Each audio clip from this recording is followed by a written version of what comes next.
America जाने का सपना लाखों लोग देखते हैं, लेकिन जब ये एक्सपीरियंस बुरी कहानी में तब्दील हो जाए तो कैसा लगता है, ऐसा ही एक्सपीरियंस आपके सामने हम शेयर करने वाले हैं। नमस्कार, मैं हूं आपके साथ प्रेरणा कौशिक और आप देख रहे हैं एनबीटी इंटरनेशनल। फरवरी 2022 में 27 साल का राहुल, जो कि हम आपको बदला हुआ नाम बता रहे हैं, जब अपनी मास्टर्स डिग्री के लिए अमेरिका गया तो उसके मन में सिर्फ और सिर्फ एक ही सपना था, एक अच्छी नौकरी और एक अच्छी जिंदगी। लेकिन जो उसने सोचा था वो हकीकत से एकदम अलग निकला।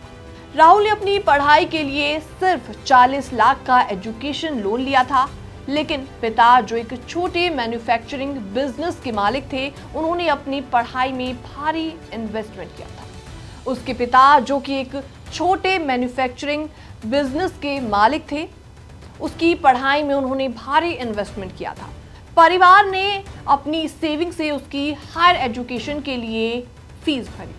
उसके पिता का कहना था कि बस तू अमेरिका जाकर अच्छे तरीके से पढ़ाई कर, बाकी बाद में सब कुछ ठीक हो जाएगा। लेकिन हकीकत उससे एकदम अलग निकली। राहुल को भी यही भरोसा था कि ग्रेजुएशन के बाद उसे एक हायर पेइंग जॉब मिल जाएगी, जिससे वो आराम से लोन भी चुका सकेगा। लेकिन जब राहुल की पढ़ाई खत्म हुई, तब तक अमेरिका में इकोनॉमिक डाउनटर्न शुरू हो गया था।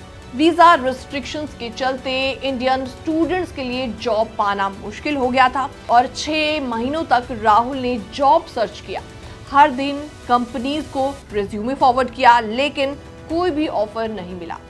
उनकी ओपीटी यानी कि ऑप्शनल प्रैक्टिकल ट्रेनिंग का समय भी खत्म हो रहा था और उसे भारत लौटने के अलावा कोई भी ऑप्शन नहीं दिखाई दे रहा था। आखिरकार 1 साल की कोशिशों के बाद राहुल को मजबूरन इंडिया लौटना पड़ा। अब समस्या ये थी कि उसका 40 लाख का लोन उसे इंडिया में कम सैलरी वाली जॉब से चुकाना था। इंडिया लौटने के बाद राहुल को 75,000 पर मंथ की नौकरी मिली, लेकिन लोन की ईएमआई 66,000 थी, यानी हर महीने सिर्फ 9,000 ही बचते थे, जिससे उसे अपनी जरूरतें, घर का खर्च और पूरे परिवार की जिम्मेदारी निभानी थी। ऐसे में राहुल ने रेडिट पर अपना पूरा एक्सपीरियंस शेयर किया और ऐसे में लोगों के काफी रिएक्शन भी आए। उन्होंने रेडिट पोस्ट में लिखा, हम 5 लोगों का परिवार है, पापा का बिजनेस पहले ही बंद हो चुका है, उनकी तबीयत भी ठीक नहीं रहती, मुझे समझ नहीं आ रहा कि अब क्या करूं। हार कर राहुल ने रेडिट पर अपनी पूरी कहानी को पोस्ट किया और लोगों से सॉल्यूशन मांगा। उन्होंने इस पोस्ट में लिखा, मैंने बैंक से लोन रीस्ट्रक्चरिंग की बात कही, साइड गिग्स के लिए अप्लाई किया, ट्रस्ट और एनजीओ से मदद भी मांगी, लेकिन कोई भी सॉल्यूशन नहीं मिला। अब मैं इतना ज्यादा थक चुका हूं कि मुझे समझ नहीं आ रहा कि आखिर क्या किया जाए।